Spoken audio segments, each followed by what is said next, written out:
Evet, yine Mehmet Büyükpoyraz somağına fısıldıyor. Yoruldu mu? Bir büyük balık daha geliyor. Neyse.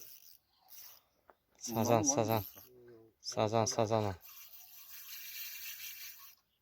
Mıntıkayı terk etti o. Lütfen kaçma. Ne olur. Yok tamam, son hamlesi öyle, sen asıl şey yap, öyle asıl son hamlesi bu. Gergin dursun değil mi? He. Zıplatma çok güzel. Tamam, öyle yatışta havaya biraz kaldır. Havaya kaldır gelsin. Yatış şeklinde gelsin. Ya, Ömer ağzından çıkacak Ömer. Abo uzun Ha? lan.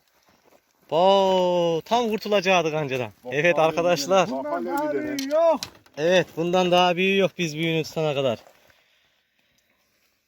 Var lan, bundan da büyüğü var lan. Orada.